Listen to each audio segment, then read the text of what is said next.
Well, hello, everybody. Welcome to Tuesday. And look what I got, a new mug. Isn't that pretty? Is it a mug for a mug, is it? Isn't this just the prettiest mug you all ever did see? You see, it's got straps and things on. When I saw it yesterday, I went, oh, I need that in my life. And I bought it. What can I say? Oh, very good. Yeah, hello, everybody. Yeah. I got a mug this time. I got a new mug this time. I think I got this one from New Zealand. It's a numbat. I got a numbat. Let me see. Show it to me. Hold it up. I want to see it. It's got an N on it. So I went to New Zealand. My son was with me, and that's Nathan. And I happened to grab it the way out. So it says numbat. So that's really cute. Well, there you go. Well, it's Happy Tuesday to you all. And I know this is an unusual day for Kerri to be on, but nevertheless, yes, she is. And I'm super excited to have you again, Kerri. It's always fun having you on the show. And we are going to be talking about flashbacks, traumas, and dissociative disorder, not dissociative identity disorder. There's a difference. So you're going to be chatting to us about that today, and I'm very happy to do that. So I want to just say hello, Marissa. Hello, Easy E. That's Stephen. Hello, Caleb. You here too. You're supposed to be sleeping. Hello, Marissa. Hello, Linda. Awesome to see everybody. Yay. Over to you, Kerri. Oh, well, I've got a squeaky toy, but it doesn't squeak.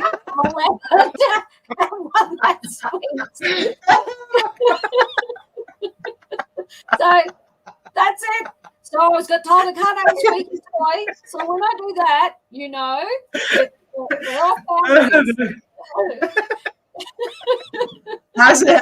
I thought you'd probably have a bullhorn for me or something. We might need one today. So this is a little stress. This is supposed to be a little stress thing, but you squeeze it and his head blows up. I'm getting squeaked all over the show. You and Caleb. I think Caleb should join you again on your next show, maybe. Caleb, give us a thumbs up if that's good, which should be Monday, not this coming week, the next week. But I'll chat to you about that anyway. I think it's time, Kerri and Caleb. And then you could both have your squeaky toys. Well, the last time you asked me a question, which I felt very difficult to answer, I had nothing. So my only response was to put my head down like that. So well, that was about your son, wasn't it? Your son actually coming onto the show as well. Well, it was about my ex-husband. You asked me a question, and I just went. Those are usually quite awkward, aren't they? Yes. So no, we don't want to talk about the ex-husband. So. Yeah, no, we got better things to chat about, right? Than our exes. Oh goodness.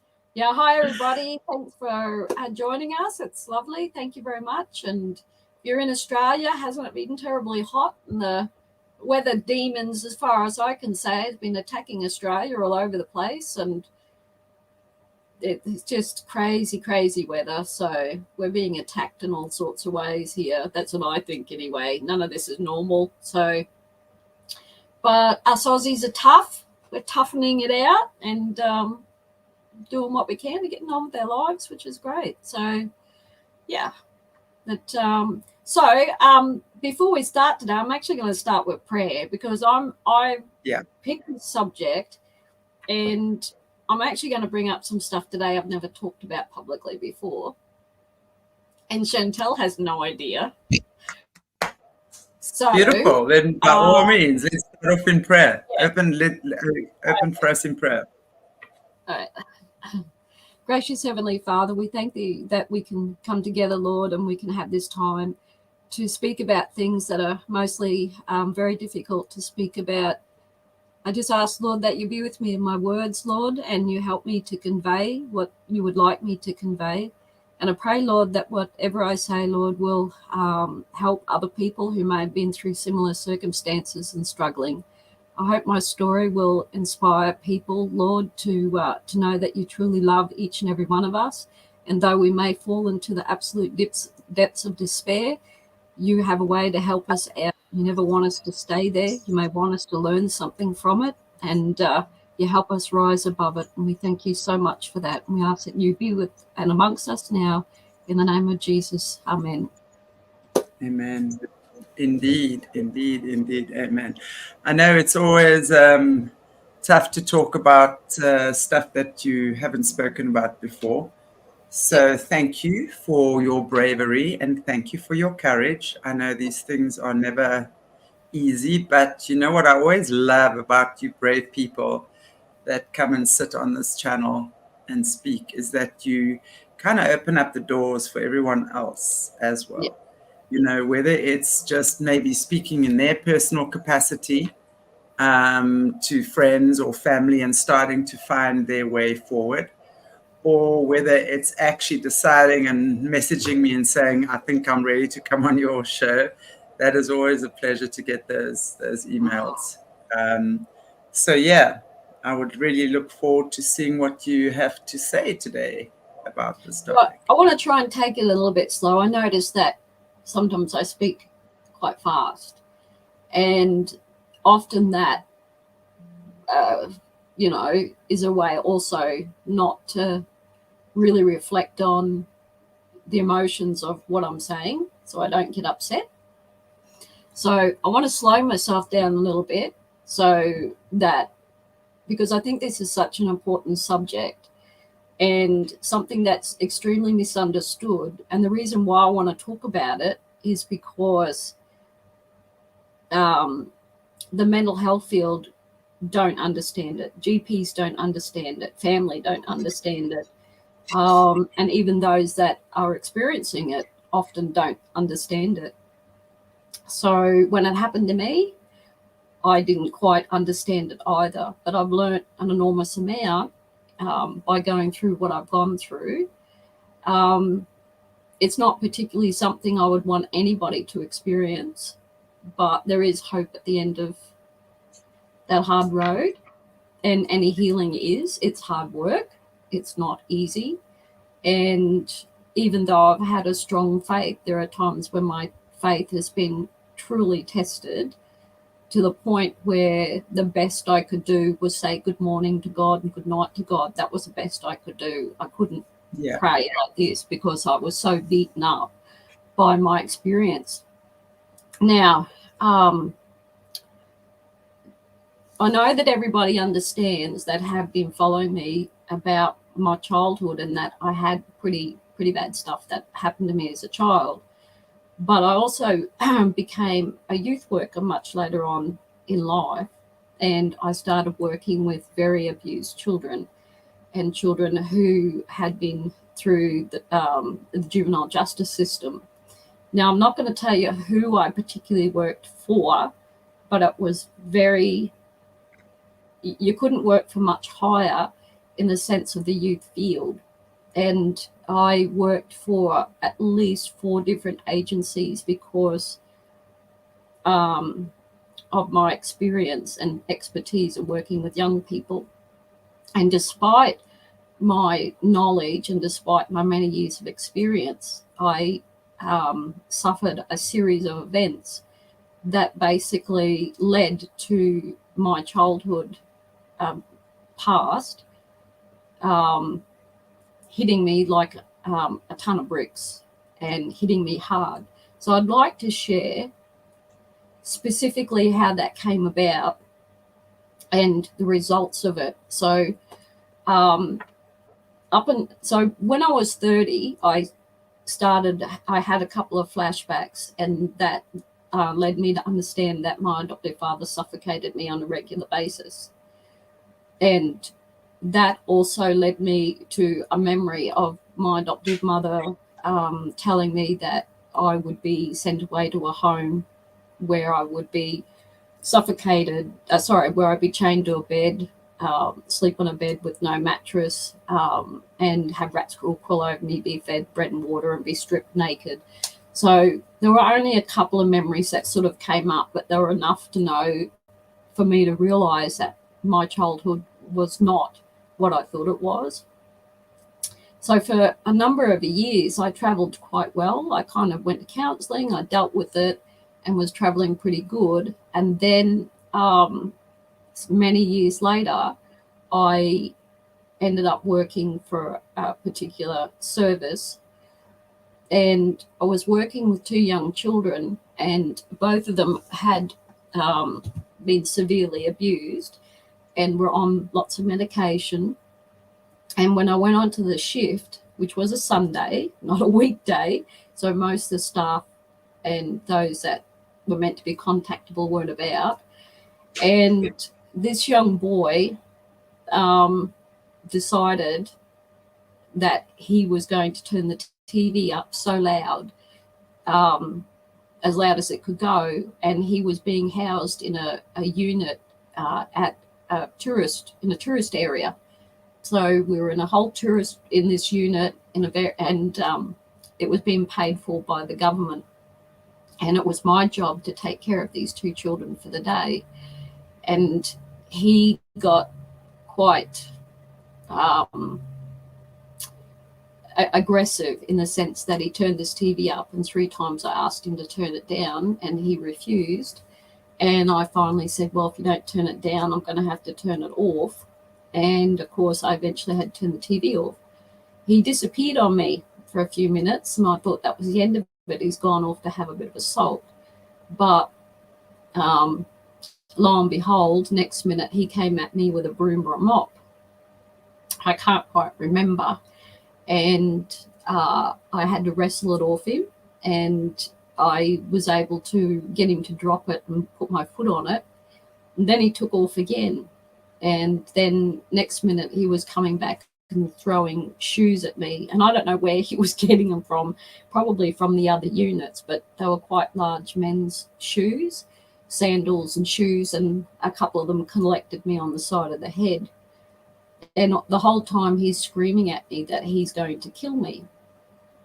And the profanities, like where the words that should never come out of a child's mouth. I couldn't leave the unit because his sister was there, who was quite distressed, and I was trying to keep her calm. And basically, for about half an hour, he continued to attack me, and I had to physically fight him off and hold him down. And when I held him down, he would try to bite, scream, and kick. At one stage, he stood at the sink and tried to fill it up with steaming hot water to pour all over me. And I had to go up to the sink and twist his hand and pour the hot water out. Eventually, I felt that I couldn't keep it contained. He wasn't calming down. He had stripped off. He was totally naked by this stage. He had grabbed a pencil, and he had cornered me and tried to stab me with it and was screaming he was going to kill me.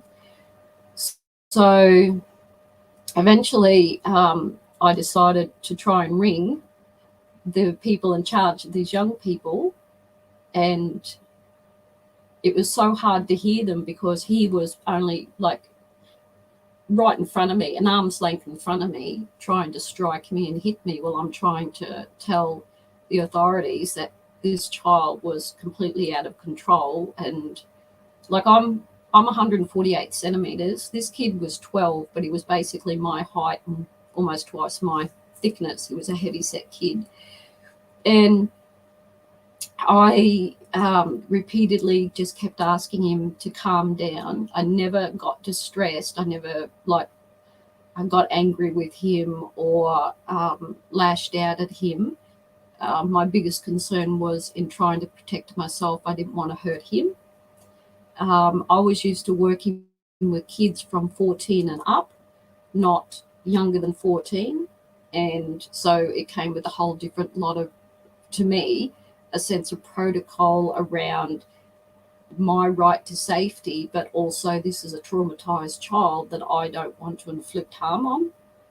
And I wasn't taking what he was doing personally at all. I knew that he was responding to my way of trying to discipline him. And so basically I could barely hear the person saying anything to me. I heard the word police. I didn't know if they wanted me to call the police. And then I heard him say something about another worker. and this other worker I knew was about 6 foot. And he was calling him, but it would take him quite a while to get there. I got off the phone and this kid continued to attack me. At one stage, I sat at the kitchen table while I had his sister calm down, and she was doing a jigsaw puzzle, and I had a cutting board, and every now and then an apple or an orange would come flying from my head, and I didn't make eye contact. I would just flip this board up to deflect it, put it down, and pretend that he had no effect on me whatsoever. Anyway, next minute, the phone rings and it's the police, and I can't hear anything, so I've got to go outside the building. And there were BMWs and Audis and all sorts of cars in the car park. This kid was screaming blue murder outside in the car park. Not one person came to my aid. And I'm trying to talk to the police, and at this stage, he's picked up a drainage cover, like a big cement drainage cover about this thick and about this round, and he's ready to throw it at my head. And I'm trying to talk him down while I'm talking to the police, and I decided that I'd walk around the BMW because I wasn't going to cop this big cement piece at my head. I figured the BMW was going to cop it, not me. And the police could hear me telling him to put it down. And I said to the police, look, I know he's only little, but so am I. And I really need you to get here. And at that, another apple hit me in the side of the head. So he put the cement down, and it nearly knocked me. Really, I saw stars at that stage, and I said, look, I can't protect myself at the same time and talk to you. You know the address. Somebody rang you half an hour ago. You need to get here. Anyway, it continued again. So basically, this went on for about an hour and a half. And finally, I was in the kitchen, and I watched a car come in, and I knew it was this other worker. And the minute I turned to my head for the worker to come through the door, the child immediately ran at me with full force, and he was so fast, and he pummeled me all the way down my left side of my body, like just bang, bang, bang. And at that, this very large worker flung himself at this child and threw him across the room, and this child landed underneath the kitchen table and started screaming, and I mean screaming. And the worker looked at me and said, don't ever let a child hit you. Well, it wasn't like I have much choice. And my first thought was, are we allowed to do that? Like, to hurt a child like that? Because that is foreign to me. And so this child screamed, and then within minutes the police showed up, and 2 police officers, and they were very forthright with him. And I actually didn't quite like the way they threatened this child to send him off to be locked up, and other bigger, older men would do terrible things to him if they took him away. And they threatened the child with that? Yeah. Oh my God. I mean, wow. That is unbelievably disturbing. I mean, I just have a question. I mean, actually, I have several questions. Hey, this was like an hour and a half that this was carrying on. Where were the people in the building when you were actually calling them? Why was no one coming to your aid then? Why did they have to bring someone external in who took an hour and a half to get there? And then of course the police getting there at the same time, and then threatening this child with more violence. It's clear to me that this child was traumatized. I mean, either he was possessed by something, right? But that doesn't just come from nowhere. He must have witnessed something like this go on in his family or wherever it was he was brought up, this type of violence, because this is not normal for a child. who hasn't actually observed this sort of stuff. And for him to be treated that way, obviously, your safety would have been paramount. So it's so important that they did protect you. But why take so long? I mean, these are things that really incense me when I'm hearing this, because someone should have been there at your aid within minutes and not let this to carry on and escalate to the point that it did. Obviously, he'd been triggered by you telling him no, wanted to carry on doing his own thing. And obviously he knew you a little. He knew that he was physically stronger than you. And he knew that, when it came to a physical altercation, you didn't stand a chance, really, And the fact that the authorities left this for that amount of time is absolutely, it's mind-boggling to me. So the answer to that was that it was typical of this service to not give you a full detail of the child on which you're caring for.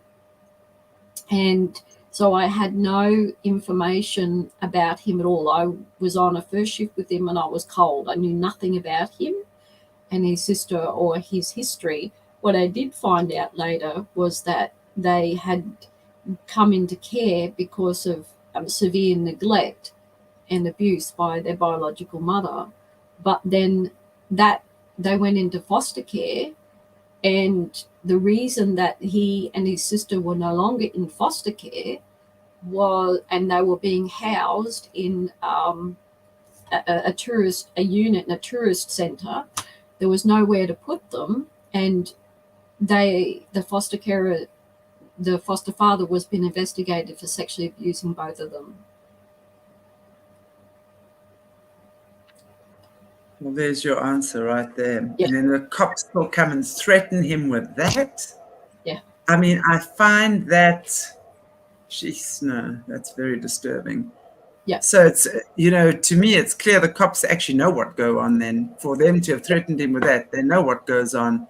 And I mean, that would have been their last resort kind of threat to him, right? Instead of trying to calm him down and have someone who knows what they're doing to calm him down and actually just try and, he's 12, for God's sake. It's not like he's a man of 25. He's a kid who's been traumatized. He was on, I know he was on a whole pile of medications. So he had about 4 different conditions. And so I was quite aghast at the way the police were talking to him and threatening him with me having him charged. And when the police asked me if I wanted that to happen, I said no. And basically the police left, gave him a warning and left. And the male worker stayed and told me I could leave. And I said, no, I'm not leaving until my shift finishes, because if I leave, he will think he's won.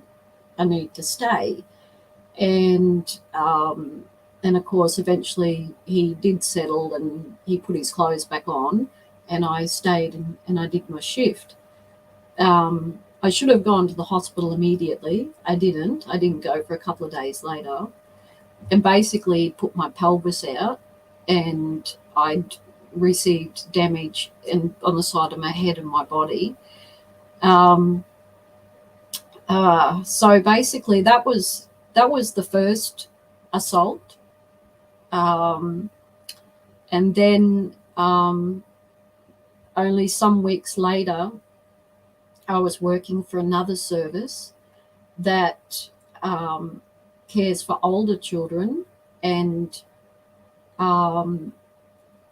young people that have it this way, not a lot of services would take. And it was a child that had also been through foster care, and I had repeatedly put alarm bells about his sexualized behavior and my concerns. And I felt that it was not good to work with him on a consistent basis, like one night after another. I felt as workers we should be changing out workers as often as possible, because he was very quickly learning the behaviors and characteristics of a worker and their weaknesses, and he was going for them. He had sexually assaulted a male worker who was about over 6 foot, and this kid was 16. Hang on, who? Oh, so okay. So it's not the same kid. Sorry, I just remembered that you were talking about a different kid. That actually sexually assaulted a male worker. Yep. That was wow. Yeah. Wow. Yeah. And anyway, I was on a shift, and the protocol was that most of the staff stayed in a unit underneath, and the other kids stayed in a part of the house up the top. And we had security keys to get into our area. We had security windows, security keys. It was almost like the security was there for our protection. And the head of staff had told me that I had to kind of mingle with him more, stay with him more during the evenings. And I didn't think that was a good idea, but, like, this is what they're telling me to do. And so I helped him cook tea, and he wanted to watch a TV show, and it was one that's quite common in America. It was Sexual Assault Unit, some sort of show like that with Mariska Hargitay in it, all the sexual assault shows. There's Law and Order. Correct, that's it. Special Victims Unit. Yeah, correct. I've watched that a lot. Right. It's the only Law and Order I've ever watched. I only watched that one. Yeah. Wow. So the show was only on for about 10 minutes, and he starts accusing me of basically being interested in young boys. And I immediately got up and said that it was incorrect, and that I wasn't going to tolerate what he was saying, and that if that was the case, then I needed to remove myself from his presence and go into the area where the staff go, that I didn't feel safe being in his presence when he was saying things like that to me. Now, I got up to leave, and he kind of got up and he started profusely apologizing. And I was like, all right, I said, but if you say it one more time, I'm leaving. Like, I will not be in your presence. And he said, okay. Well, it wasn't even 5 minutes, and he started again. And so I then said, that's it, I'm leaving. And for me to get away from him, I had to go down a very steep steps. And he actually came at me with quite a lot of force to try and prevent me from getting away. And so I've got a whole pile of keys in my hand to try and get myself into the area that only staff were allowed in. And he kept barging at me, and I kept pushing back against him to get down the stairs. As I opened up the security door, and then I had to open up the other door and trying to hold him off at the same time. As I turned round, he's got a skateboard, and he's come straight for my head. Wow. So. Wow. I mean, that is unbelievable. I mean, my understanding with him is he's clearly been assaulted by a woman, I would say, in some way or the other, which is why he would have immediately accused you of being interested in young boys. He did tell me in probably some weeks before, which I did let my employer know, that he had divulged to me that he was seeing a psychologist when he was in foster care, and he had told one of the children in the foster care home that she had sexually assaulted him. And it was a lie. And she lost her job and everything. But what he was saying to me was, look what I got away with. I can do it to you. Right. So when I saw this skateboard coming at my head, I grabbed it. I met it as it come down to hit me on the head. I actually grabbed it. And it's very interesting. So I always go over it in slow motion. When things happen like that, they're in such slow motion when you go back. They happen quickly, but when you're reflecting. And so when I tried to pull it from him, he came with it. And my same thought was, I can't hurt him. And the wheels were actually pointing towards him. So somehow I've managed to pivot the skateboard around so the wheels are on my side, and you know the shape of the skateboard. So I've gotten the skateboard and I've used it as a way to ram him up against the wall, to pin him up against the wall, and use all my might to use the skateboard to drive him out through the door. And I was so angry, I drove him into the next wall and pinned him. And I can't remember what I said to him, but I was trying to tell him enough's enough. Like, I'm not going to be an easy victim. And then I backed off. I took the skateboard with me. I quickly got into the room. And by the time I locked it, it wasn't long after that he actually tried to burn the door down. Burn the door down? Yes. So we normally have an emergency number. So if things like this occur, nobody answered. Again, nobody answered. So they normally would have an on-call worker. They were supposed to have a phone with them the whole time. They went out to dinner and forgot to turn it on.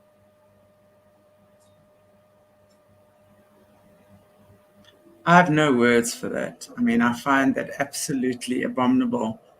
And again, you know, to me, it just shows you that how traumatized these kids have been. You know, that there's this entire generation of youngsters that have gone through the worst kind of trauma, because again, that is not normal. I mean, for him, he obviously has a lot of issues, and I would say probably a mother or someone close that he was growing up with, right, that was doing horrible stuff to him, right?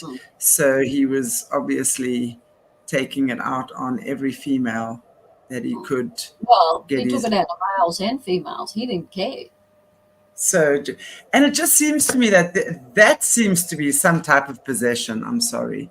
You know, for a kid, he was certainly possessed by something. Was he schizophrenic? I mean, I just find it so interesting because, especially after speaking with Jerry Marzinski last couple of weeks, you know, when you hear about these stories and the voices that these kids have, you understand. And also, you know, from Caleb telling us what that really is about, you know, it makes one realize that they're possessed by something to do that. But I find it, again, mostly I find it abominable that the system not only lets them down, but lets you down as a woman on your own, and wanting you to mingle with this kid, you know, and try and kind of like, I don't know, to me, that's just crazy. That, and there's no one there as backup for you. I mean, why? What, how? You know, to me, my mind boggles that this is even allowed. There should, at all times in situations like that, especially when they've got a violent tendencies, have 2 or 3 people present, or at least in the very vicinity. And one of them should be a male. Yes, because I mean, these guys will always try and intimidate women who are smaller, obviously, and they deem them, or even a man that is weaker, right? And they think they can take, kind of get the better of them. But honestly, I find that absolutely abominable that there was no backup for you, Kerri, in those situations. Yeah. I mean, I'd worked, I think, for about 15 years in another service straight, and the employer, we worked as a team, and there was no tolerance on abuse. Like, there was absolute none. And the boss was like 5 minutes down the road. If I picked up the phone, he was there, you know. But this was a different type of service, and they had a different, they ran it differently, and it didn't give the staff the support in which they should have had, and it was an absolute failure. And even though my experience and training had said that this was not a safe child, the employer wasn't listening. And so anyway, at that point, like the next morning, that was when I started to kind of shiver a bit, and I didn't get any sleep, and I was starting to have some physical effects, because you got to remember, I'd suffered this assault some weeks before. Now I'm copping another one. And so the employer suggested I take a bit of time off, and that I go speak to his psychologist. And so I did. I went to visit his psychologist, and the psychologist sat me down and had a chat to me. And at the end of it, he was like, straight out, he said, Kerri, it's not a matter of if he's going to rape you, it's when. Yeah, exactly. And he said, I'm in the office here. He said, and he's done the same thing to me. He said, and I'm like, he's like a reasonably built male authority psychologist. And he said, the child has done it to me. And he says, I hate to tell you this, it's not a matter if, it's when. So he was trying to tell me, like, don't go back. Like, and so I took a little bit of time off, and that was when I went to visit my mum, and for the first time, who I hadn't seen in 10 years. Took time out. So a good way to reduce my stress was go and add some more about my biological mum and family. Oh, well, you know. You should know how to lay it on thick for yourself, didn't you? I was not very kind to myself back then, and it was like I should have gone and taken a holiday in Tahiti and just on a secluded island. But oh no, you know, like I take some time off and jump right back into some more turmoil and emotional stuff, and trying to build this relationship with my mum and family. And I came back, and because I'd let him know, this young boy know, that if he did anything again, I was going to press charges. I was no ifs, no buts, or wherefores. He was 16. He knew what was right and wrong, and that I was not going to tolerate it. Anyway, I the first day back, and I took him shopping, and I was heading back to the service, and he asked to be let out of the car because he wanted to see some friends. So I wasn't far from this shelter, this home where he lived. I was only a couple of houses down, and I indicated to pull out and drive, and then I was indicating to pull into the driveway, and all of a sudden I was hit by a very large truck, Pantac truck. What? Wow. Unbelievable. Yeah. So when it hit me, I was quite shocked, because I thought maybe somebody had backed out of their driveway, because I couldn't understand what had hit me. It wasn't until I stepped out of the car to see this massive big truck who had collided with the back of the vehicle. I had suffered quite severe whiplash. The fellow had tried to pass me on the inside, the left-hand inside of me, which was illegal back then. It's not illegal now. He just wasn't paying attention. There were skid marks, like, from the truck, like, at such a distance. I just don't think he was paying attention. The car ended up being a write-off. It was a big, long, 6-cylinder Holden station wagon, and all the chassis had been bent up. And so basically, I had to call the boss. They came out, and a big fire engine came out, and I finally could feel it starting to hit me. And within 20 minutes, and I said, look, I don't feel good, and had to go up to the hospital. And eventually they discovered that I had a tear in the supraspinatus and severe whiplash. And of course, you know, things started to happen. I started to get migraines, and I was back and forwards to therapy and physiotherapy and chiropractic work, and but I didn't take a lot of time off work, and because I was injured, this service decided to shaft me because they didn't want to take responsibility. Once they'd worked out that I was injured and there was possibly work cover, which I didn't claim, I just got up and continued to work. It was funny, because I once I rang them and said I wanted to come back to work, I knew that they were shafting me. And I just put my head down to pray, because I'd just bought a house. I had my small child and my adult disabled son. I was on my own. I was doing 3 diplomas and at once, and paying off a mortgage as a single mum. And I thought, well, I'm not going to end up with an income. So I just put my head down, prayed to the Lord. And next minute I had a phone call straight away. And it was the Department of Children's who'd rung me to offer me a job. And, of course, who was one of the clients, but the client that bashed me weeks before. So wow. They had moved him to a house with his sister. And my first shift, I showed up, and now by this stage, they had made sure that they had 2 workers at a time. They reassured me there would be a male worker with me on a shift, and that's why I agreed to work with this young person again. When I got to the door and opened the door up, him and his sister greeted me with, "Oh, hi," and gave me a big hug. So I thought, oh, well, this is good. But I noticed that there was a wall that had been completely demolished inside the house.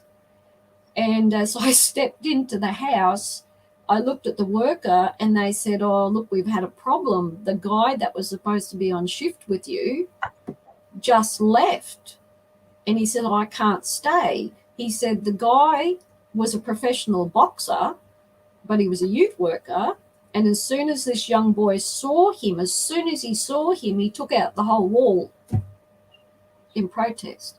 So it was all this plaster wall that had been demolished and this guy, as a professional boxer, said, "I'm not working with this," and he took tail. And and I'd spent an hour and a half being beat up by this child, and I was willing to go back into the lion's den. This fellow wasn't even touched, and he went, "I'm not dealing with this," and he left. So it was a bit of a dilemma, because they had to try and find someone else, because this other fellow had done 10-hour shifts. You couldn't do more than 10-hour shift. So they had to try and find someone to stay with me. Anyway, apparently at the end of it, I was one of the few that could only work with these 2 young people. There were like 3 of us that eventually had the capability of working with them, because this is what he would do. This young boy in particular would absolutely implode with other workers. And I managed to work with him at length for quite some time. But I was also working for juvenile justice. So they offered me a job as well. So I started working with clients who were on bail conditions and had some pretty hefty sort of criminality behind them. And unfortunately, one of those clients was raped, and she only wanted to speak to me. And I worked with a lot of kids that had been raped, so it wasn't unforeign to me.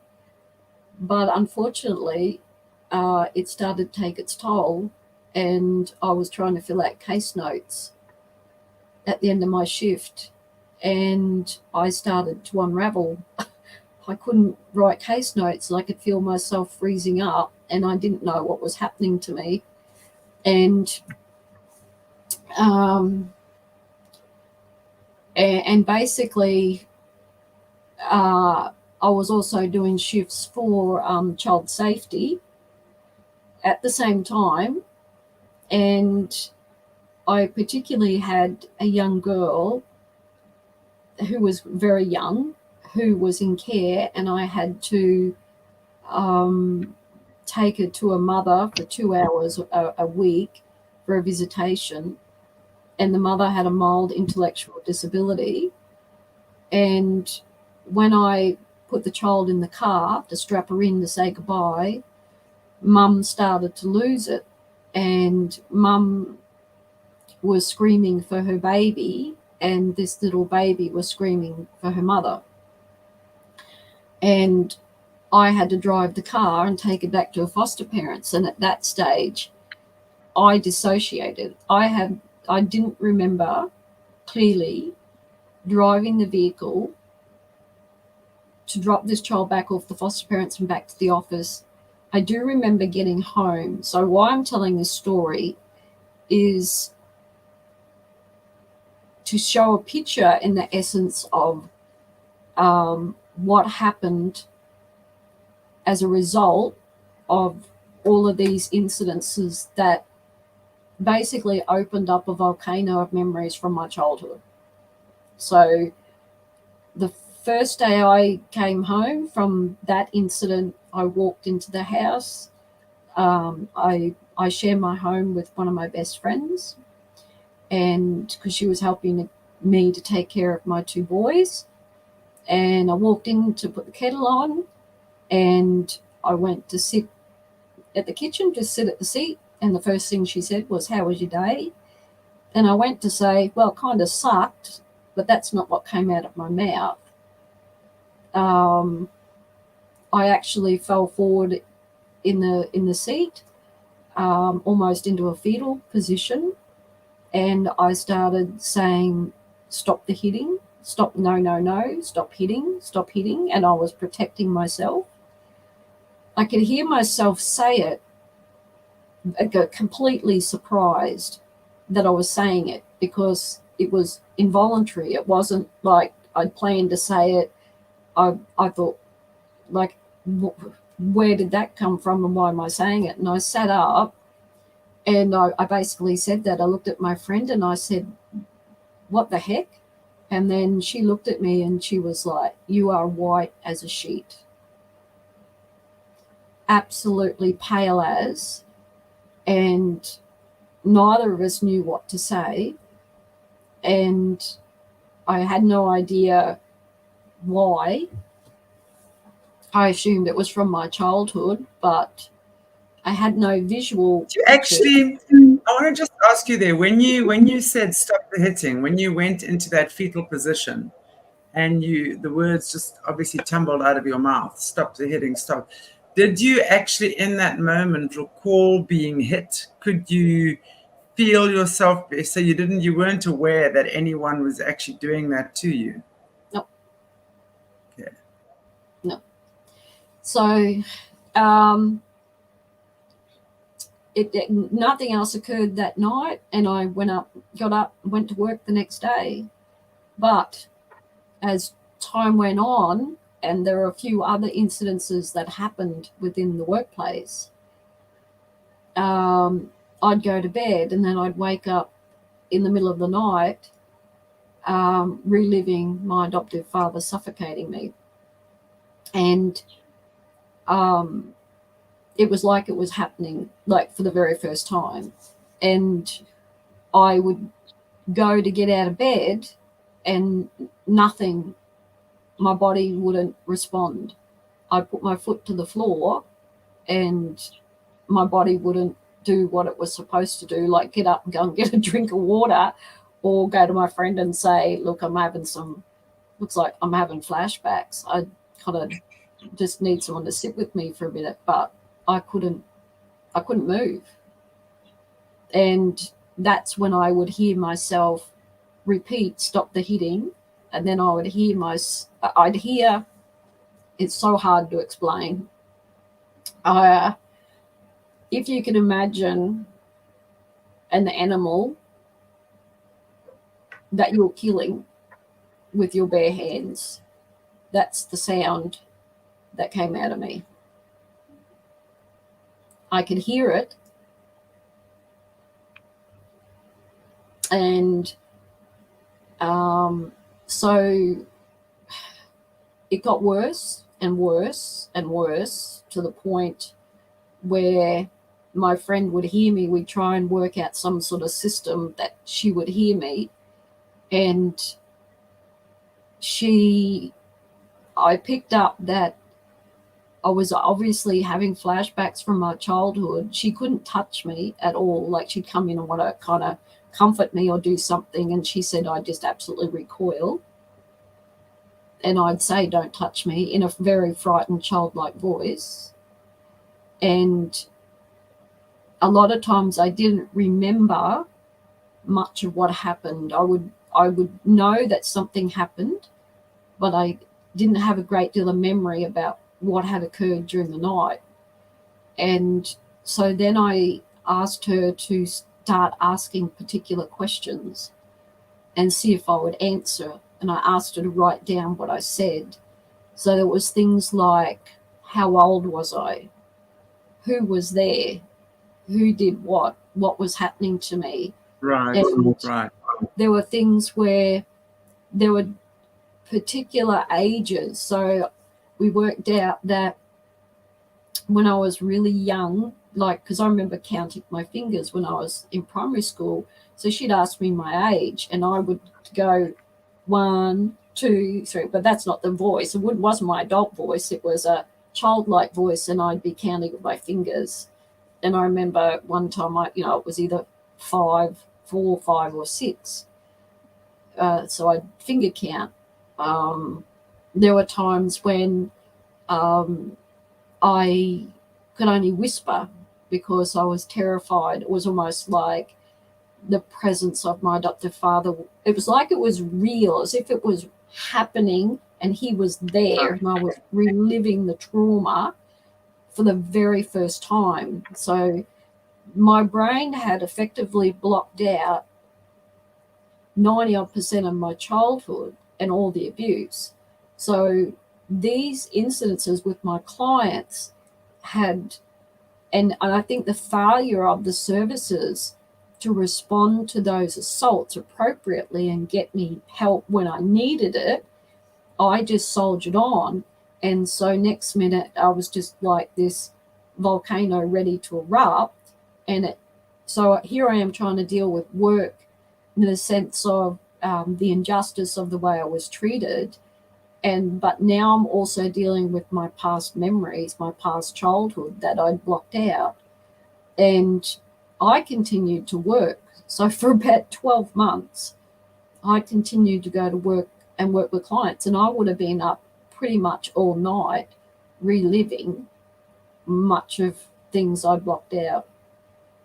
And so were you aware at this stage that you were obviously reliving memories? So this became something, I mean, you understood actually did happen. It wasn't just a nightmare. No, it so wasn't these right. things, these flashbacks and things were actually happening. Yes. Was it a huge shock to you actually to discover that they were happening? Huge. You didn't suspect even before that your father was abusive or anything like that? Not to that level, no. Or my adoptive mother, no. Wow. No, completely. So I finally unfortunately I lost.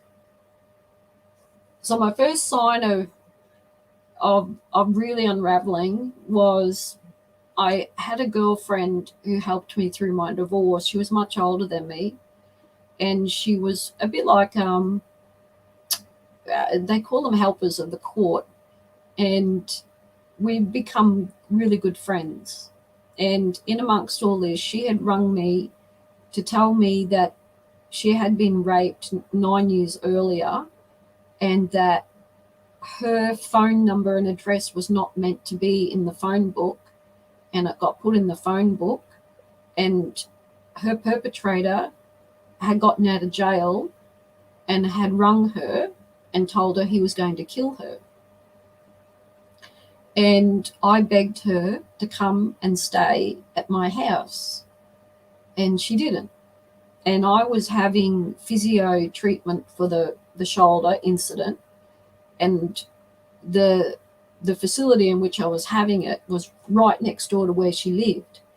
And she knew that I was going around to see her, and I turned up at her doorstep after my therapy session, knocked on the door. I could hear the TV going, but she never answered the door. And I just assumed that that basically she was just in her little, just didn't want to associate, like that she was in her little bubble. And I thought, oh, okay, and I left. That was Tuesday. And Friday, I was at a church gathering on a Friday night. We just had prayer and have a little meeting. And halfway through it, I got a phone call from another friend, and I walked outside the church and took the call. And that's when my friend told me that my friend was dead. So she had probably passed away or was dying the day that I was knocking on her door. And I remember walking back into the church, and because my friends were there, and, you know, something as devastating as that happens, you want to be able to tell them, like, and as soon as I walked in, they knew immediately that something was up. And one lady in particular, who I was quite close to, kind of pulled me to the side into a private room, and she said, "What's wrong?" And for the first time in my life, I was unable to speak. I could not articulate anything at all. And something had broke, something had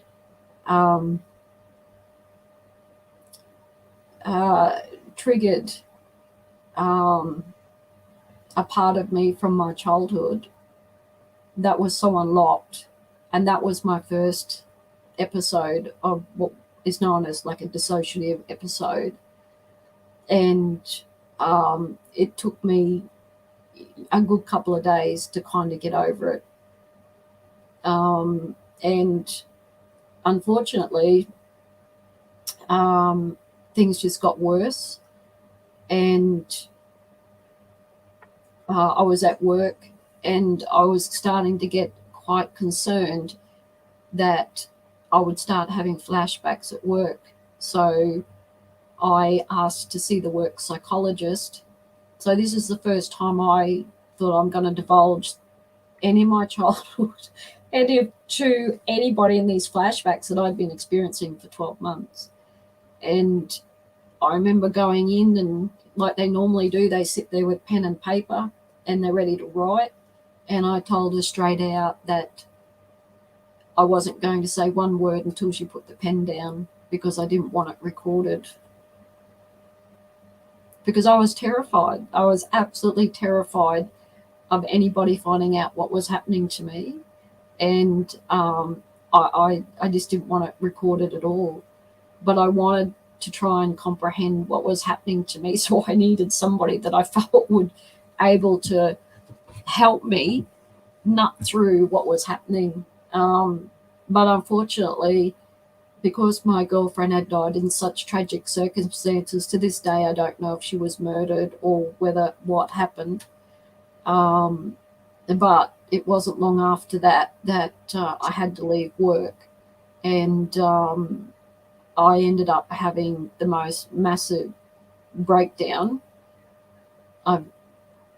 The first breakdown I've ever had in my life. I really didn't think I'd recover. I ended up, the flashbacks just got worse. The memories got worse.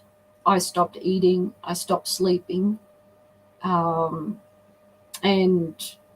I became so suicidal that I had to be hospitalized a number of times. And that's when they put me on some pretty heavy duty medications.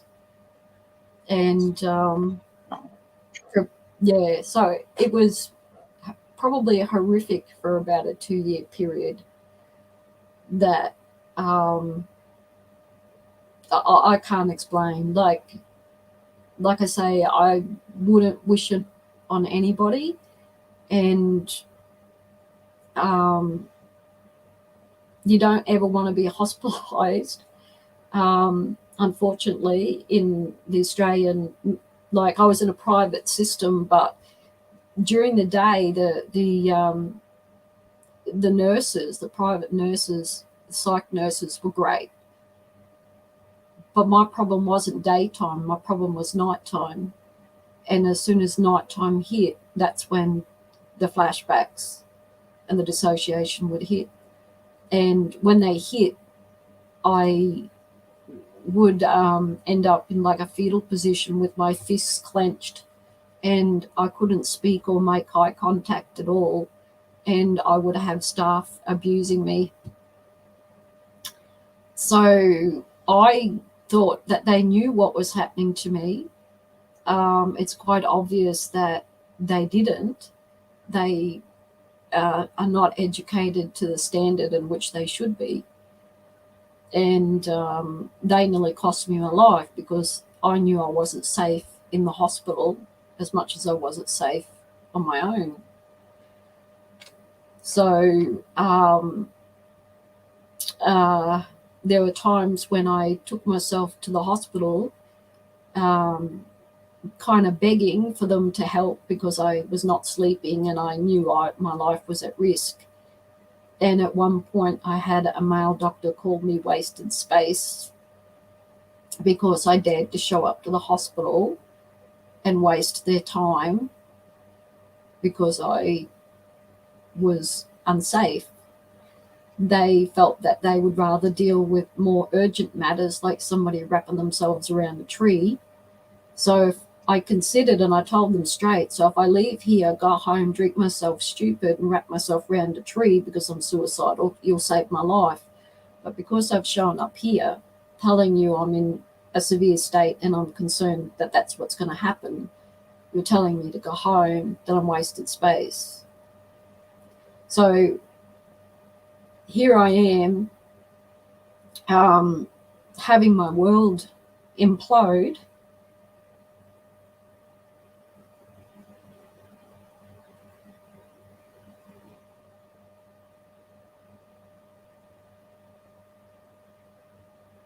You know, all I want to say is, Kerri, at this point is, I think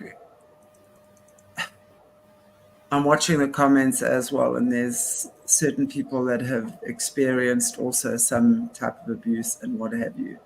But what you've been through is absolutely abominable. Not only from your parents, where it began, but from the system who wasn't able to protect you when you were looking after the kids. Yeah. And now you go to a hospital where a doctor is supposed to be trained in these matters, right? And isn't that one of the first things they're supposed to have is compassion, patient first? Isn't that the Hippocratic oath, right? To take care of that. And there you are being called a waste of space. Yeah. Well, and, you know, sorry, Kerri. I mean, that's what I grew up with, was being told that I was wasted space and not worth anything. And, you know, like trying to picture the impact of reliving such horrific abuse. And with all that memory of the abuse was the constant that you're nothing but garbage. You know, like I was told I was unwanted by my mother. Now I'm having very fresh memories as if they were happening for the first time, like constant. They weren't just here and there. It was like every night, every day I was awake, I was fighting flashbacks. Every night I went to sleep, I was fighting nightmares. And so I'm constantly having it reinforced at every level. You are nothing, you are dirt, you are worthless. And here I am heading off to the hospital to try and find a safe place where they're going to say, look, yeah, we'll do what we can for you. And they were saying, go away, you are no value, you are worthless, and we're not going to do anything for you, and how dare you waste our time. You know, even if he had just put you in a little room or sat you down and given you a tranquilizer and said, you know what, calm down, just sit here for a minute, calm down, let's talk when you calm. I don't know anything but that. You know, for me, I find that absolutely shocking. That, I mean, that's all I have been saying a lot today, I know. But wow. So when I would show up at the hospital, this is the hard thing. When I would show up, because I was dissociating, that's why I wanted to talk about dissociation, because I don't have dissociative identity disorder. It's dissociation. And what would happen was I couldn't make eye contact and I couldn't speak. So we would get the ambulance to pick me up, and I'd have to go to the hospital by myself, and I had no advocate for me. And when the doctors would try and talk to me, I couldn't talk to them. I couldn't make eye contact. I was never angry. I was never upset with them. But so it became a problem. So I worked with the hospital, and I came up with a care plan. I had, because I've been a youth worker, because I was a problem solver, I'm trying to help myself. So I came up with this thing that should sit on my file, and also had this in my handbag. And what it did was explained my spine and how it happened. It explained my condition and explained the protocol of what should happen on the medication that I should be given and how best to respond. And it said, don't try and touch me. You know, like I just had to put that up, Kerri. I just had to put that up. Thank you, Caleb. Thank you. So it was just, you know, it was easy. I set out the plan on how to respond, but they didn't follow it. So I'd handed them the solution. And my adult self, the very logical, knowledgeable adult self, knew how to care for me. But when I was in that dissociative state, I could not speak for myself, right? I couldn't make eye contact. It was so frustrating because I could hear the way I was being spoken to, and there was absolutely nothing I could do about it. Yeah, almost like your vocal cords are paralyzed. You know what's going on, right? You can hear what's going on, but there's no ways you can actually even respond. All you can just do is sit and just be like a vegetable, right? Aware of what you. I had to take it, and I started to wonder why I took myself to the hospital. And as I worked through the memories, because that's what I did, I desperately tried to gather as much information about what happened to me as possible. Now, what I do remember is that I was taken to the hospital as a child for injuries. Okay, so this may upset some people. It still upsets me. When I was brought home from the hospital as a baby, apparently I was in the pram, and my adopted mother had to go to the toilet, which was outside the house. She instructed my 3-year-old brother to watch over me while she goes to the toilet. In her absence, I am beaten with a steel-studded belt all around my face. And my brother, my 3-year-old brother, is the scapegoat. Who beats you? Well, it was only the mother that was home. Oh my God. So I asked my adoptive father whether that story was true, because my adopted mother would tell me this story, and he said yes. And he told me that there were a couple of times they had to take me to the hospital because of what my brother did to me. As I worked through the memories, I realized that my brother was the scapegoat and that he never did anything. He wasn't capable at 3. And I wonder if that going to the hospital as a baby or a small child was, I knew I was safe there. So when I dissociated and was suicidal, that child part of me says, go to the hospital, right? Be safe. But unfortunately, it was fine. It was not a safe place. And I finally figured it out. And I finally got to the point where, no, it is not a safe place for me to go at all. And unfortunately, I had to make the decision that regardless of if my life was hanging by a thread, I couldn't go. So wow. I mean, wow. And that they blame the little kid. I mean, wow. I have no words for that. Yeah. That your little adopted brother, I would imagine he was adopted too, was blamed for this type of abuse. And can you imagine what frustration he must have held on to as well? Well, we never got along, and I couldn't figure out why, but I know now is because he was held to blame for things that he never did. We never got along, ever. Wow. So, it was a horrible shock to the system.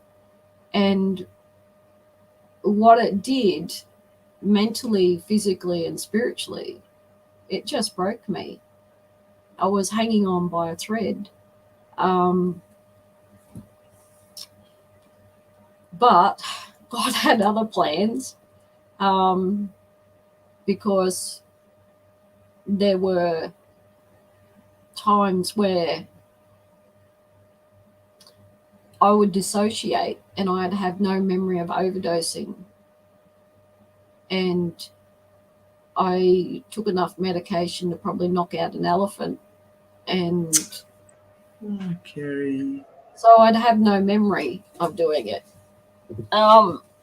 So like I said, I've said to you this before, it's a miracle that I'm sitting here. And thank God I have the friend whom I share house with has a very strong faith. And I remember the nights that were very difficult and I would just get her to read scripture to me. And I found that excessively comforting to actually do that. And so I wanted to kind of share that because I'm not an expert in flashbacks or an expert in dissociation, but I've definitely had the experience in it to know how adversely it can affect you in every fiber of your being in your body. And I remember for me to actually even share this is a miracle without, like, I've shown a few tears, but I remember when I first started to try and share the abuse with a counselor, and it was like the frontal lobe of my brain, like it was really physical. It was like an electrode in the front of the brain, as if somebody had grabbed it with a fist, and I would end up basically again thrown forward in the seat, and my fists would clench and I would just buckle over trying to share like even a snippet of what I've shared tonight. Like, So for me to get through what I've just gotten through, to share this part is a miracle, as painful as it is. To actually be able to speak it without dissociating is an absolute miracle, because I couldn't in the beginning. I couldn't say anything. So yeah, so well, I want to just say thank you for your courage and your bravery. I feel you, and just please know that I feel you. And I also feel how healing this is for a lot of people that are actually watching this. It's shocking information, again, to know. I mean, not just the extent of your abuse from a baby. I mean, you know, that you were hit with a steel-studded belt as a little newborn child, and have your little brother being blamed for that in itself is disgusting. The fact that the people at the hospital wouldn't have picked up on that is another shocker to me. But as you say, you know, that association of, at least that's where I'm safe, that's where I'm taken care of, there's somebody that's kind, or whatever it is. And you know, and sort of at cellular level, you have that association to many years later, going back to hospital when you felt you needed to, and being told you're a waste of space. It's just one thing after the other. The fact that during your dissociative moments of not knowing, remembering, you would have overdosed, because I do believe that was also part of the programming, right? Whether you were consciously programmed or MK Ultra'd or not, I don't believe that's what happened with you, but I'm just saying that kind of breaking your spirit down at every opportunity, right? You're nothing, you're worthless, you're a waste of space, etc. You know, and in those dissociative moments, that's when you all decide, okay, well, let me just take myself out, type of thing. But as you say, God has plans for you, and big plans. And I'm just so happy that you are sitting here. And I always say, you know, people like yourself are the true healers of the world. You've literally been to hell and back, and you guys on this channel have heard me say this a million times over, and you're still going to hear me say it a million times over, so get used to it. People like yourself who've been through these experiences, literally been to hell and back, and you have the goodness in your heart to not want to hurt a child like you went through, you know, to not want, you know, when you, especially when your life is under threat. I mean, being chased by a naked kid and being hurt, and in telling you, I'm going to kill you, I'm going to kill you, I'm going to kill you, for an hour and a half, right? To have that type of experience with a 15-year-old kid and have no one there to actually protect you, I mean, in itself is a crime. You've been through so much, you know, you've really been through so much. And I just feel so lucky that we have you on this channel to share your story. So I just want to say thank you, really, from the bottom of my heart. I mean, we've often had this chat about when you left a comment on one of Gabby Chung's shows that we were dealing with, right? And it was like, again, you know, why did I pick up on you? Well, I knew, something in me knew that it was you. You know what I'm saying? That, and as our journey has progressed over time, I now see why. Right? I now see why that you've so needed to come on and share your deepest stories, because these are the stories that I think many people, you know, especially when they're going through memories, as you say, flashbacks coming back, and people like yourself can absolutely identify with that. And you can be there as a support for those people, coming out, helping them out of a very dark place. So this is why I want to say thank you, and for everything you've done. And yes, God is not going to let you go anywhere. If you are meant to be here, Yeah. you know, those dissociative experiences are going to be just that, only an experience, because that experience will make you real. It makes it a reality for you, for others coming out of this disgusting system that have had similar things happen to them, and know that you are there. You've been able to understand what they've been through, and not just some shrink sitting in the office somewhere who's been paid by the cabal to block out your memories again, because that happens a lot. And no disrespect to any people in mental health on this channel, if that's not you, but if it is you, you've got some serious homework to do.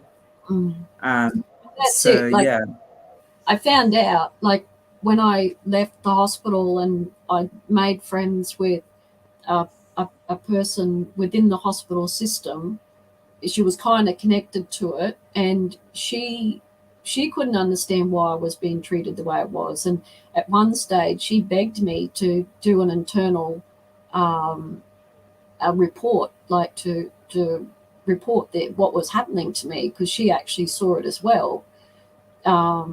Eventually, nothing was done. But look, I haven't told all of it yet, but you know, there was so much like that happened where I was held against my will and denied my rights. And the way I was spoken to, I was physically assaulted by a female nurse, and degraded by a female nurse. And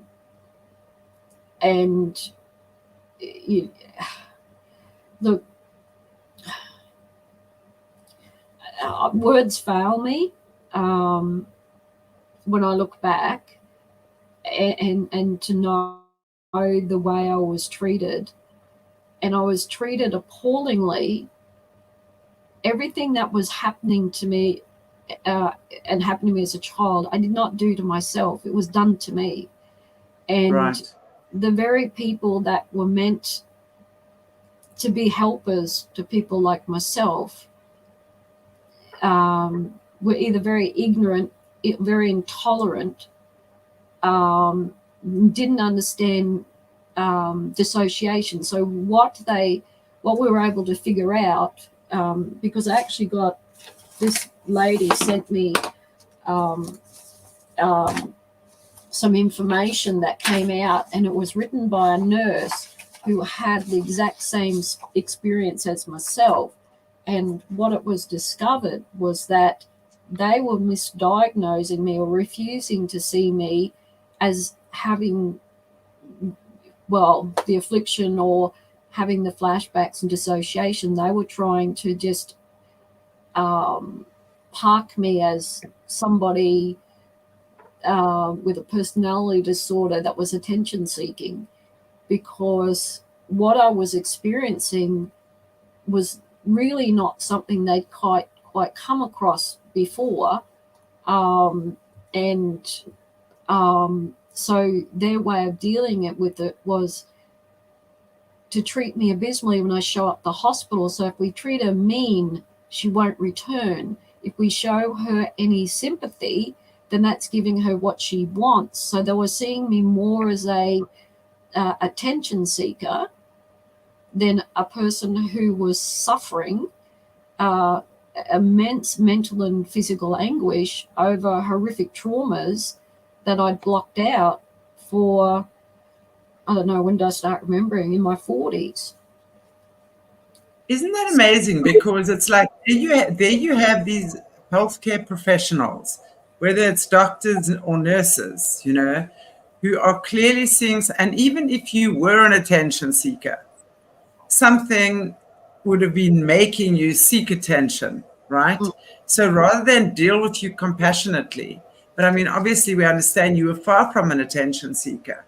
You were somebody who was very traumatized and who needed help. And yet I find it never fails to amaze me how people who are professionals actually know. And I think someone in the chat earlier on was talking about Australia and just the abominable conditions in which so many Australian people have found themselves and also been treated. Honestly, it is an absolute travesty of justice. So it never seems to amaze me just how badly the health industry, mental health, physical health industry has let you people down, really. I'm looking at Linda McCowan's comment, who said we used to have a Ouija board painted on our hospital floor, covered by a carpet full of Wicca witches. Wow. And Linda, I know you, we've met, and I'm telling you, it's the same hospital where you worked. Wow, that just gave me chills. Wow. So I'm just letting you know that, Linda, because we have actually met in person. And it's the hospital. If that's where you're saying that the hospital had that on the floor, that was the hospital that treated me that way. But then that would explain everything, wouldn't it? Yes. Because we understand then that there was nothing good. The hospital, that particular hospital, was never supposed to heal people, but actually take them into a deeper state of trauma, which is exactly what they want. And Caleb, I'm chuckling at you about no fly swatters, just swords, right? Kerri and I were joking about that earlier on as well. So wow, this is absolutely shocking, because it just shows you how that particular hospital, and if that particular hospital has been that infiltrated where they're actually having Ouija boards painted on the freaking floor and now covered by a carpet, you got to know what goes on then, went on then, probably still does go on there when no one's looking, or no one that shouldn't be looking is looking. I mean, this is just freaking sane. That's why these stories are so important to speak up about. Seriously. I mean, this kind of shit needs to be exposed.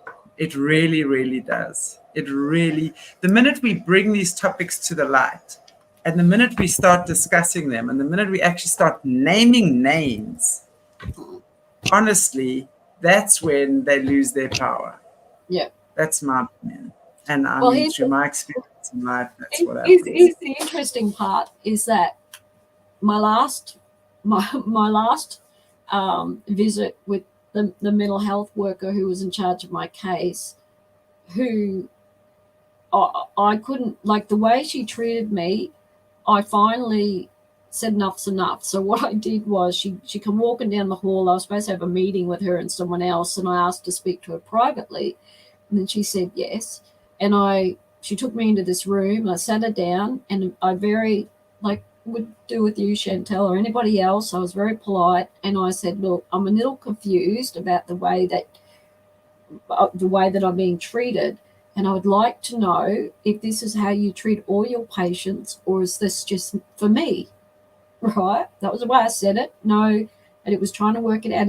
Is there a particular way of treating it, that you've got a plan to do it a particular way for a particular reason just for me, or is this everybody?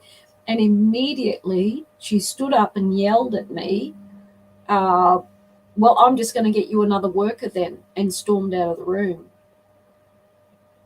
Wow.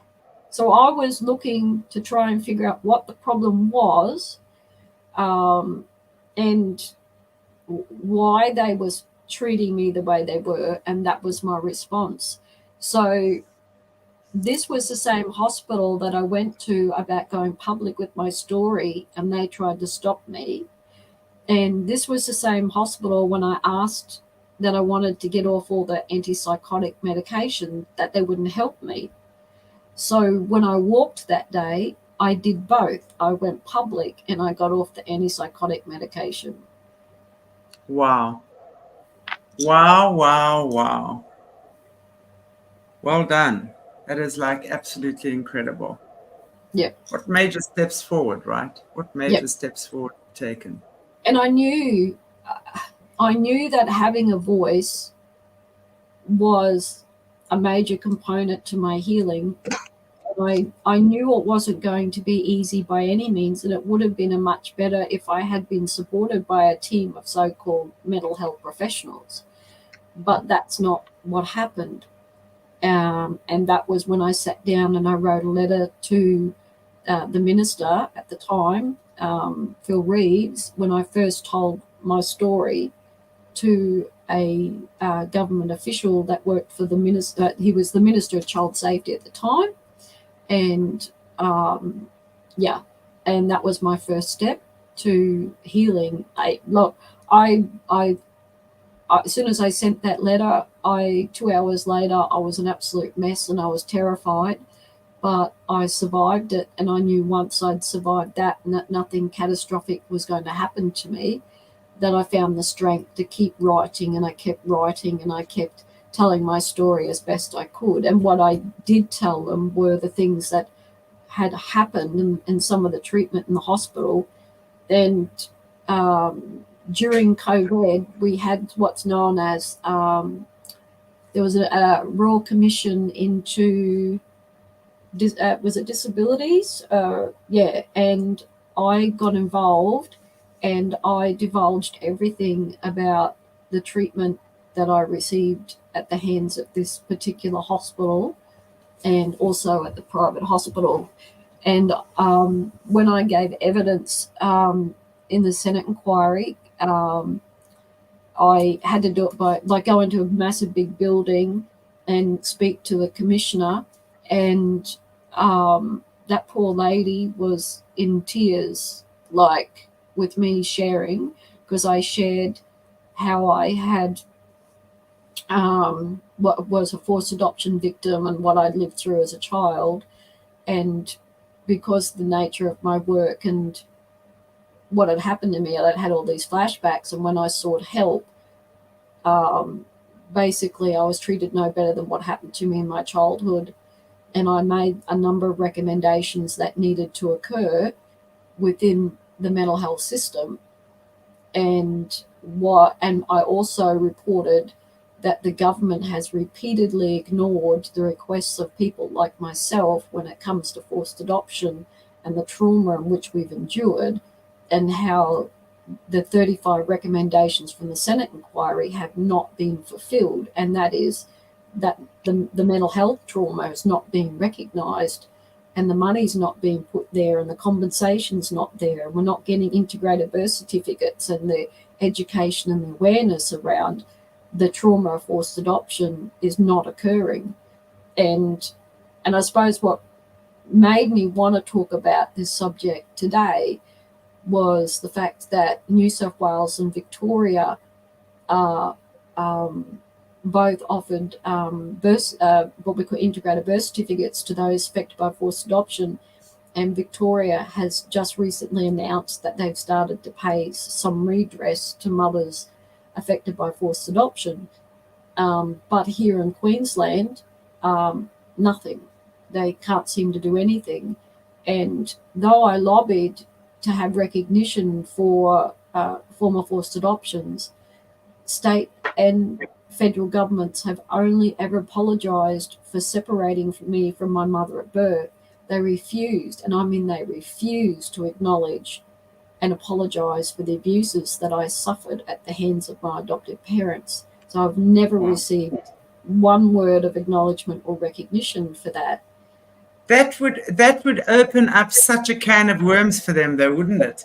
Because that would mean it wasn't just for you that they had to acknowledge. They actually have to acknowledge that this is a system that is steeped in sewage, that is so disgusting and dirty, and that would be forced. They would need to be forced to clean it up, and that they would actually have to acknowledge that this is a disgusting system that is actually a haven for child trafficking and pedophilia. That's really what they would have to acknowledge at the end of the day.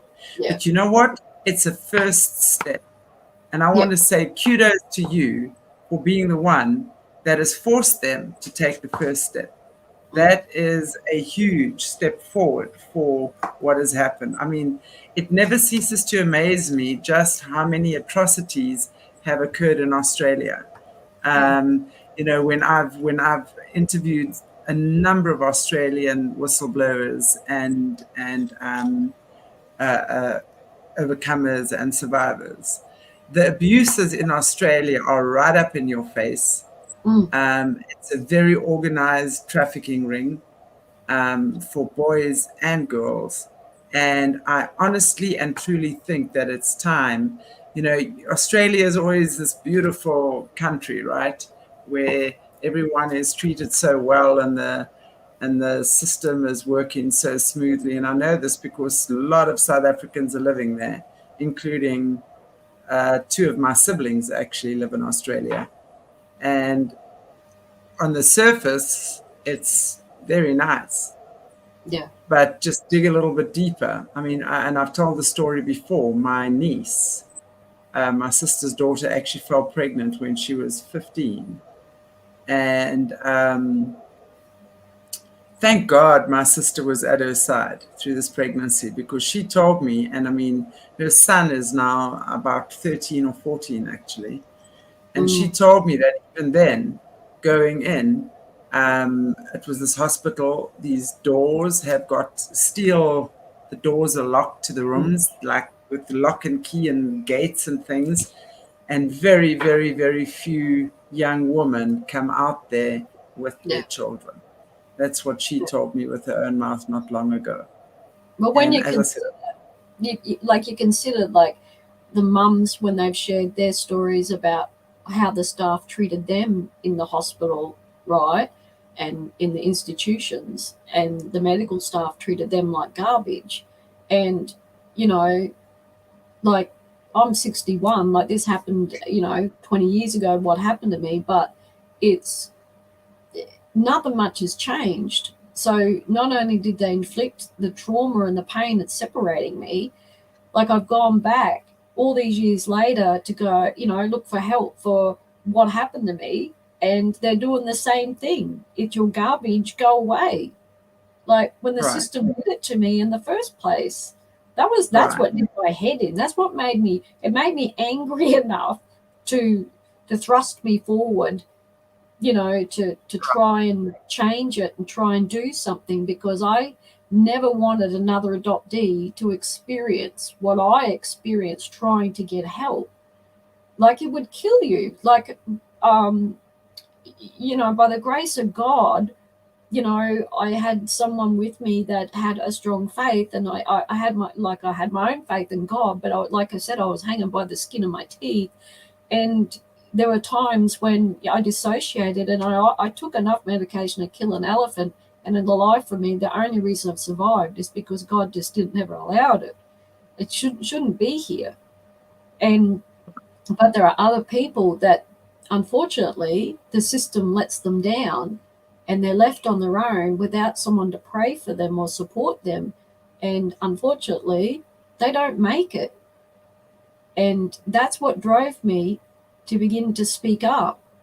And I look back at the assaults, and I know that if I'd never been assaulted, I would never have the flashbacks, and I would never have been in the position to lobby on behalf of adoptees and support them, not only in Australia, but from all around the world.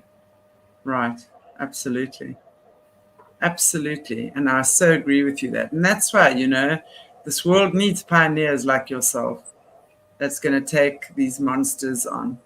And even if they have just started now with an apology for the forced adoption, right? That's a little crack in this surface. And more, and the more of us who are speaking up and speaking out, and the more people who start sharing their stories and telling the world what has gone on, you know, that's how it starts opening up more and more.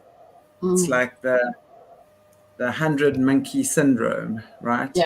Or the tipping point. So we get to a point where things just start tipping, and it's just stories getting out, and eventually, suddenly, out of nowhere, one person will come in there and reveal everything. Yeah. And, you know, the whole system will will break wide open. I want to say fall on its head, but I want to rather say break wide open. Yeah. Because, yeah. Mm. Amazing. Yeah. Wow, Kerri, thank you so, so much. And I'm just watching the comments again, and I mean, you've got some beautiful comments here. And thank you, guys. Yeah, I was a little bit nervous about sharing what I felt needed to be shared. And I am quite emotional. I don't tend to show it a lot, especially publicly. But I thank Chantelle for offering for me to be a part of this channel and everyone here. It is quite special to me that I'm having a voice here with people who are strangers but become my friends because they keep showing up with support, and that means an enormous amount to me, a great deal, because when I was going through it, oh my goodness, like there was one person physically standing beside me, and like a human being, but who never. Well, it's clear you had a choir of angels all around you. And I just think, what I'd love to actually do, because, and I was saying earlier on, it's time that you and Caleb did a show again as well. And we want to do that on your next show, maybe. So not this Monday coming, the next one. Maybe even just talk, because the two of you have had so many miracles. It's very clear to me that the two of you should be here. And doing this work. So I would love for you two guys to actually just talk about that, and how that feels actually, because you must be so proud of yourself actually. And I don't mean that in a prideful way. I just mean that in a way that is really beautiful, to know from your heart that you've been through all of this stuff, and you're still here to tell the tale. And the effect that, and not just now, but even after you've left this Caleb, you in the hot seat, the two of you in the hot seat. Even after your time has come and you leave the earth plane, you guys will be always known as pioneers, and you'll leave a legacy behind you for being some of those, and Jesse included as well. Who has absolutely broken the seal on this disgusting Luciferian system, and just opening up, lancing that boil of all of the rot and the disgusting, stinky, schminky stuff that occurs beneath the belly, on the underbelly of this here. So I really want to say thank you so, so, so much. And I want to just say thank you to our viewers. All of you are amazing, and thank you for your support. Linda, it would be great maybe for you to come on with Kerri at some point as well. There, I'm putting you in the hot seat. I've been watching you for a while. And I think you have some stories to tell. So and again, I'm going to invite any of you who are ready, who've been through something similar. And honestly, so many viewers think, well, my story isn't nearly as crazy as that, so that's not what this is about at all. It's not a competition to see whose story is the worst.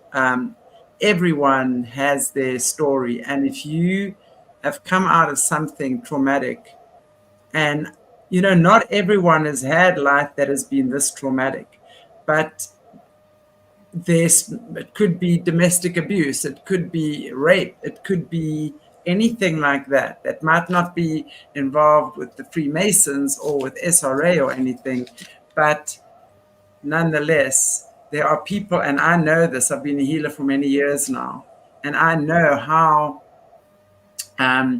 just violence in the home, physical violence in the home, can affect someone, and what courage that sometimes takes for people to actually just get out of that cycle. Because let's say they've just been beaten up by dad several times and they've watched mom be beaten up, and if that's the only violence they experience, and I can't even believe I'm hearing that myself say that, because that in itself is so traumatic, but that often and will continue cycles in their life, right, of abuse and violence and continuous. When you are the one that's brave enough to speak up and say, I'm the one who broke that cycle in my family, and I'm proud that I did that, that's the story we want to hear. So let us all, this is a platform where we all get together and we join hands and everyone has their story to tell. Well, I thought I was going to be on for one show, Chantelle, and I'm still here 12 months later. And I'm thinking, what am I possibly going to keep talking about, Wow. And it's just here we go. Never-ending story. I always said if I wrote my book, it'd go in the fiction section, but, and then I hear Caleb or Jesse speak, and I'm just like, I thought my story was be out there, like, no way. And I remember when Chantelle offered me for Caleb and I to be in the same show together, my first response was to Chantelle was, what am I possibly going to bring to the table with Caleb? How am I ever? She just laughed. She just thought, so. Of course I laughed. Lovely, yeah. So it's funny. You have so much to offer, you have so much to offer, and I'd love to hear the two of you together again talking about just the miracle of being alive. And I know, because the book, and if those of you haven't caught Caleb's book yet, it's on Amazon, Caleb Jade's Book of Miracles. I mean, in there's, we've documented 12, and there have been many more, 12 of these miracles of just how he's just managed to stay alive, and how God has protected him. And Kerri, I mean, the same thing with you. So I'd love to hear that. That is really just such a, that's just such a, you guys have got such beautiful stories to tell. Well, so I'm not sure if there's anything you just want to end off with, or something you'd like to, final words for our viewers. I had a heap of stuff prepared in the sense of what there are different types of dissociation, and there's about flashbacks, and it's how to deal with it. But we'll save that for another time, because it was just kind of, I didn't realize I was going to talk so long just on this. I think we could do a month series on this, actually, because I think there's always stuff to talk about this. So next time there's certainly a lot more. Yeah, because it's not, you can actually break it down, and there are different types, and then there's the physical type, and then there's different things, the physical and the mental. There's different things that come with it, and then there's different approaches you can have to it to deal with it. And I just thought, well, I didn't want to just share what awful thing happened to me and stuff. I like to share some of the knowledge that I learned through it, and what other people may be enduring, maybe something in that will help them, because I am talking more to people now who are contacting me privately about dissociation and flashbacks, and they're asking me for my insights. But because what I've been through, and I learned that I had to help myself, and was going to get anywhere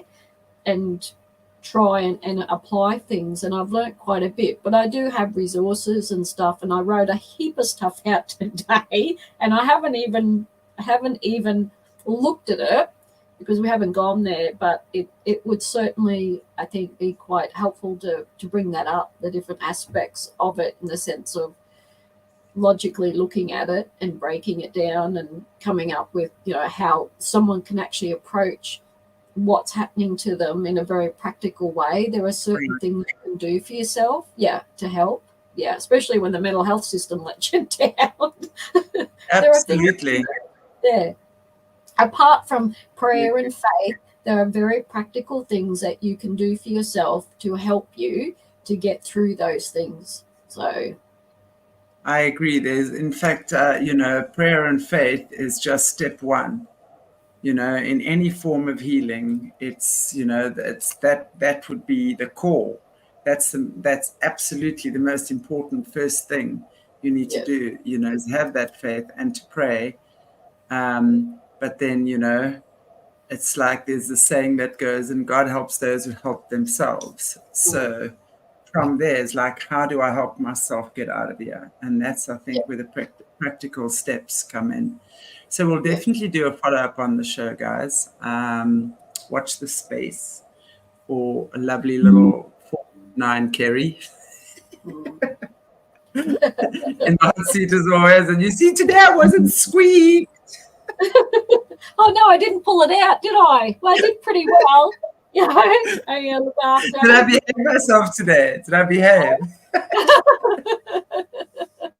So I behaved today. Look, thanks everybody for hearing. It's not pleasant what I've experienced, and I just want to really thank everybody for their support through this and being supportive towards me and telling my story. That really does mean a great deal to me, very much, and your words touch me greatly. Yes. So I'm happy to end in prayer if you like. So please do. All right.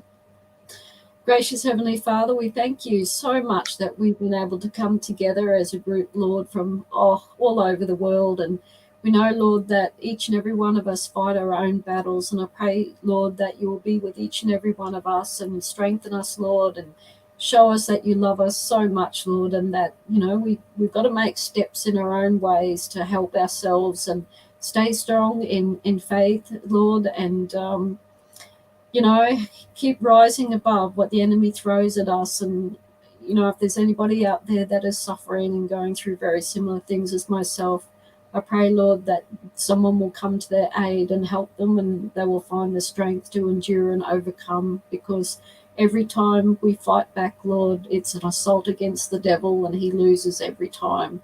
I just want to say that Christ is victor, and we have to hold on to that, and he has already won the battle, and we just have to believe and hang on. I thank you once again for this beautiful channel and Chantelle, Lord, and for those that have come here to listen. In the name of Jesus, I pray. Amen. Amen, amen, amen, amen. Yay. Thank you, Kerri, again. And we look forward to seeing you back in 2 weeks from now on the Monday. And thank you, everybody, for joining us, and really appreciate you. And I wish you well on all your journeys. I know all of us have had our battles and our troubles. And honestly, my wish is that people like Kerri, her story will inspire you in your life as well. God bless you all. Yeah. Living proof you can get through it. I'm still here. Absolutely. Hadn't going anywhere either. Yay. Thanks, guys. Take care. God bless you all. We'll everyone, see you soon. thank you. Oh, we have Caleb later today as well, which is not usual on a Tuesday. But Caleb will be on at 7 p.m. my time, and I'm GMT +2, so please figure it out wherever the world you are, or CAT. I'm Central African time, or GMT +2. It's the same thing. So it's 3 o'clock in the morning for me, I gather. Set that alarm clock. No, I'm going you did it tomorrow. Sorry, Caleb. My day for fishing tomorrow. My day on the water. I don't even catch a fish. I get out on the water. So that's very cool. They get a kiss and they get sent back. So, Yeah, catch and release. I love it. Yeah. You fish on the water, I swim in the water. So we're happy. Cheers, guys. See you soon.